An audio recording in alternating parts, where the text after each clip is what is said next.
Dear student, আশা করি তোমরা সবাই ভালো আছো। অন্বেষা ম্যাথমেটিক্স চ্যানেল থেকে সবাইকে আন্তরিকভাবে শুভেচ্ছা ও অভিনন্দন জানিয়ে শুরু করছি আমাদের আজকের ক্লাস। আমাদের আজকের ক্লাস অষ্টম শ্রেণীর গণিত অধ্যায় 7-এর 8 থেকে 11। তা 8 থেকে 11 আমাদের যে অঙ্কগুলো আছে দেখো এমসিকিউ টাইপের, অর্থাৎ আমরা এর আগে যে নিয়মগুলো শিখছি ওই নিয়মগুলোর মধ্যেই আছে। এ সমান সমান এত, বি সমান সমান এত হলে এ ছেদ বি সিম্বলটার কথা আমি তোমাদের লিখে দিয়েছিলাম। এ ছেদ বি থাকলে হয় কমন। আরেকটা কথা বলছিলাম গসাগু। তাহলে এটা যদি হয় তাহলে নিচের কোনটি সঠিক? তাহলে এ ছেদ বি সমান সমান এর মান হচ্ছে 2 3 4 ছেদ বি এর মান হচ্ছে 5 7 5 7। তাহলে এখন এর মধ্যে এই দুইটা সেটের মধ্যে কমন কি আছে? এখানে 2 আছে, এখানে নাই, কোনোটাই কমন নাই। তার মানে কোনোটাই কমন না থাকলে হবে ফাঁকা সেট। এই ফাঁকা সেটটা এরকমও হতে পারে, অথবা দুইটা সেকেন্ড ব্র্যাকেটও দেওয়া থাকতে পারে। তাহলে দেখি এখানের মধ্যে কোনটায় ফাঁকা সেট আছে। এই যে একটা ফাঁকা সেট আছে, তার মানে কি এইটাই আমাদের উত্তর। তার মানে এটাই আমাদের উত্তর, ফাঁকা সেটটা এটা আছে। এখন যদি তবে দুইটা অপশনে, এই একটা অপশনে এটা, একটা অপশনে এটা, এরা থাকবে না, যে কোনো একটা প্রতীক থাকবে। এটা থাকতে পারে অথবা এটা থাকতে পারে। তাহলে যেহেতু আছে এটা, তাহলে এটাই আমাদের উত্তর, এটাই আমাদের উত্তর হবে। অর্থাৎ এই সেট থাকলে হবে গসাগু।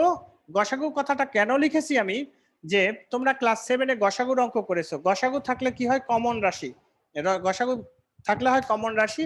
আর তুমি যদি গসাগু আকারে নাও বলো, যেমন কোন টিচার যদি তোমাদের প্রশ্ন করে যে এটা কি হবে, তখন বলবা স্যার কমন, কিন্তু লসাগু গসাগু কথাটা উল্লেখ করবা না। এটা হচ্ছে বইয়ে লেখা নাই, বাট এটা তোমরা যাতে করে সহজভাবে বুঝতে পারো সেই জন্য আমি গসাগু শব্দটা ইউজ করি, যাতে করে তোমরা খুব সহজে বুঝতে পারো।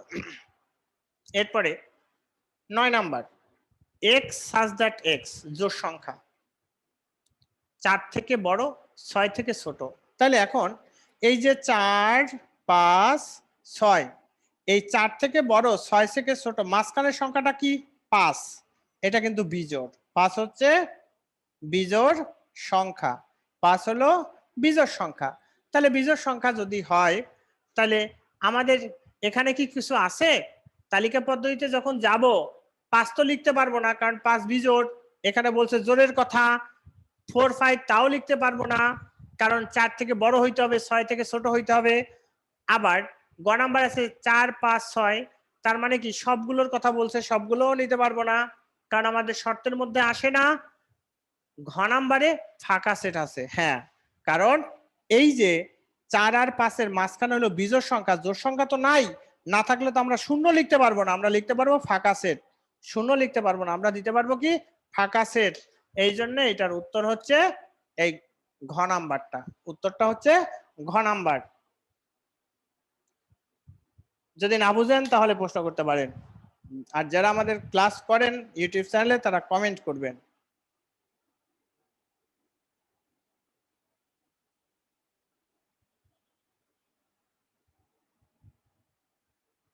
আচ্ছা, এরপরে আমরা যাব তার পরেরটায়। দেখো তার পরেরটায় কি আছে।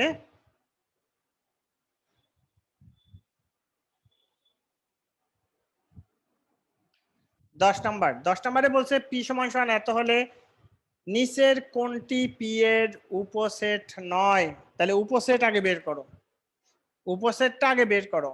তাহলে উপসেট বের করলে 1 2 3 2 এর পাওয়ার 3, তার মানে হবে 8টা, 8টি হবে উপসেট। তাহলে পি এর উপসেট, পি এর উপসেট কি?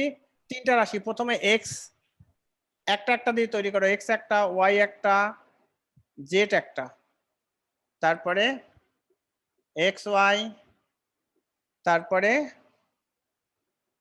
এক্স জেড, তারপরে ওয়াই জেড, তারপরে তিনটা দিয়ে একটা এক্স ওয়াই জেড, তারপরে একটা হবে ফাঁকা সেট, একটা হবে ফাঁকা সেট। তাহলে কয়টা হইলো?